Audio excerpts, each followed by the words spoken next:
ئەمڕۆ چوارشەمە لە دادگای سلێمانی داوایەکی یاساییمان تۆمار کرد لەسەر وەزارەتی دارایی و ئابووری هەرێمی کوردستان. وەک معلومی بەڕێستانە لە 2014ەوە هەرێمی کوردستان لە قەیرانێکی داراییایە. وەزیری ئەو کاتەی دارایی بە پاساوی قەیرانی دارایی هات حەوافزی پزیشک و کارمەندانی هەموو بڕی. لە ئێستادا ئەم وەزیرش لە وەزارەتی دارایی دووبارە هاتوۆتەوە دەستی کردووە بە بڕینی دەرماڵەی پایەی سەرجەم بەشەکان. ئەمە وەکو معلومی بەڕێستانە مەسئولیەت وەکو مافیەکە، کەسێک مافی هەیە لە شوێنێکا مەسئول بێ، لە بەرامبەر ئەوە هەندێک ئەرکەکەوێتە سەرشانی.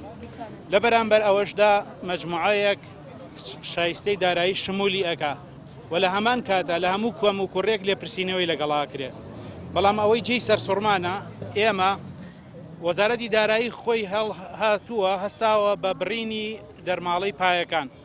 وەک ئەزانن دەرماڵەی پایە هەرموو خەستەخانەیەک هەموو وەڵبەندێکی تەندروستی لەسەر مەجموعەیەک پایە دروست بووە. کاتێک تۆی دەرماڵەی پایەکەی بڕی یعنی ئەو کەسە لە کارەخەی، تۆ لە کاریەخەی کێ کاری ئەو کەسە بەڕێوە ببا. ئێمە ئەمڕۆ چینە بەردەم بەڕێز دادوەر ئەوەمان تێگەیان ئێمە مەسئولیەتێکی موڵکی گشتی لە ئەستۆمانە و ڕۆژانە بێ خزمەتی هاوڵاتیان بکەین. من لە سنوورەکەی خۆمە 50,000 هاوڵاتی ڕۆژانە سەردانمانەکەن، یعنی لەو سنوورە مافیان هەیە بێنە ئەو مەڵبەندەی ئێمە لای ئێمە تۆمارن. کاتی ئەوانە دێنەوە ئێمە بێ مەوادیان بۆ ئامادە بکەین لە تاقیگەکە. ئەم تاقیگەیە بێ بڕاتە کۆگایە هەرێم لە دەرەوەی شار لەوێ مەوادەکان بهێنێ، خەزنی بکە، چاودێری بکە لە ڕووی کواڵیتی ئەکسپایر، سیانی جیاز بکەین، ئاماری ڕۆژانە، ئاماری مانگانە، ئاماری ساڵانەمان هەیە لەگەڵ جەردی جیازەکان.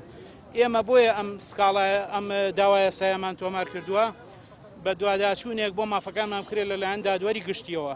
ئەگەر ئەو مافەمان بۆ ناگێڕنەوە فەرمو لێ پرسراوەتەکە لە گردنمان لابەرن و ئێمە مەسئول نین بەرامبەر بە هاوڵاتیان، بەرامبەر بە موڵکی گشتی و دام و دەستگاکان.